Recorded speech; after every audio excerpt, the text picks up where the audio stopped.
e vamos para mais um Quebrando Tabu, edição Política se discute sim.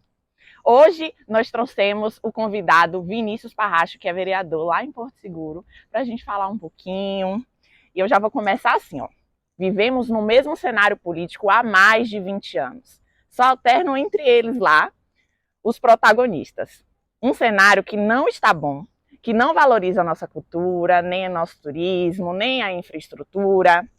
Na sua campanha, você trouxe novos conceitos de política. O santinho, feito com papel biodegradável junto com a semente, eu achei sensacional. A sua saída nas ruas apresentando seu currículo. Viu que eu sou fã, né? Ai, mas a que mais me encheu os olhos foi a quebra da política assistencialista. O vereador realmente fiscaliza, denuncia no Ministério Público, é um representante do povo no Legislativo. Eu quero saber de você, Vinícius, como você conseguiu chegar nesse modelo de política? Obrigado pelo convite, Raira.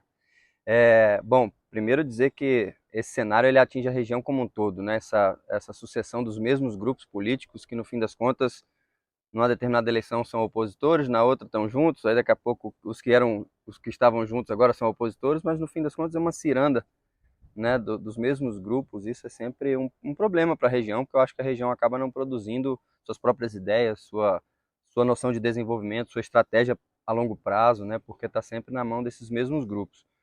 E aí a minha ideia, desde quando eu decidi entrar para a política, era justamente fazer um trabalho diferente e tentar escapar dessa política tradicional, que é essa política do assistencialismo, né, de tentar ganhar o voto de alguma forma, né, oferecendo alguma coisa. Eu oferecia ideias, né, oferecia propostas do que eu ia estar lutando ali dentro, e eu acredito que eu tenho conseguido entregar o que eu me predispus a fazer, né? Então, deixei muito claro quais seriam as minhas pautas, quais seriam as propostas. Coloquei a minha equipe desde o início focada em como a gente vai agir em cada uma dessas propostas, e eu acredito que a gente consegue entregar dentro de todas as nossas limitações que existem, né, no poder legislativo, a gente consegue entregar bastante coisa. Então, acho que é isso, a gente escapa um pouco dessa política assistencialista aí. Planejamento e estratégia, né? É. Vamos lá para a segunda pergunta. Quem são suas inspirações dentro da política? Raira, eu acho que a gente primeiro precisa ter a inspiração na própria população, no nosso próprio povo. Isso eu acho que é o principal. Mas tem muita gente, assim, eu gosto muito do Mandela, é um cara que eu me inspiro muito. Eu gosto do Pepe Mujica também, um cara que eu também gosto muito. Em âmbito nacional, eu me inspiro desde Brizola, desde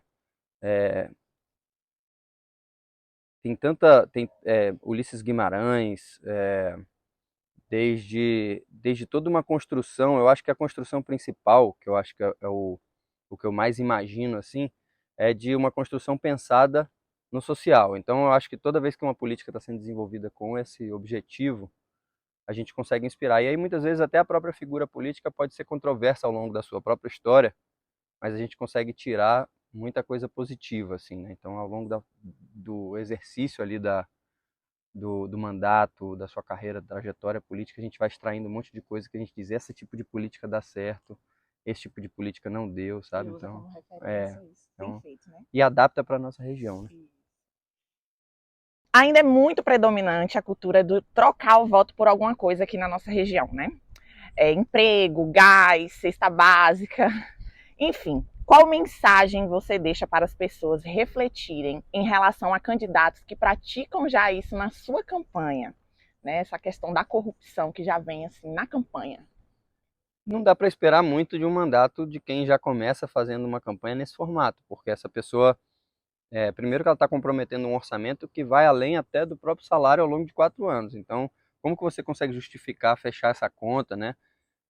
Então, eu acho que as pessoas precisam refletir realmente quem são os representantes que elas querem, porque se a pessoa já parte desse princípio, agindo dessa forma, é sinal de que muito provavelmente esse voto que você está achando que está ganhando alguma coisa, na verdade você está perdendo, porque essa pessoa depois lá dentro, ela Vai ter não que tem pagar de nenhum alguma tipo. forma, né? Exatamente, eu acho que quando há o compromisso a partir de ideias, de ideais, de propostas, aquela pessoa fica vinculada ao longo do mandato inteiro. Então, por exemplo, eu me pautei muito pela questão ambiental e sou cobrado o tempo inteiro. O que você está fazendo pela questão ambiental? O que está sendo apresentado? O que mudou?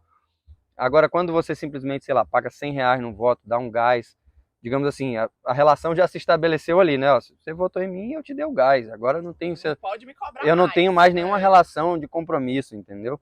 Então eu acho que a gente precisa fazer política do jeito certo, que é justamente dizer, olha, que eu imagino para a cidade, qual a cidade que eu imagino para o futuro e quais são os objetivos que a gente vai traçar daqui até o final do mandato, para que as pessoas possam cobrar constantemente também, porque o político nada mais é do que um funcionário público, está ali para servir a população.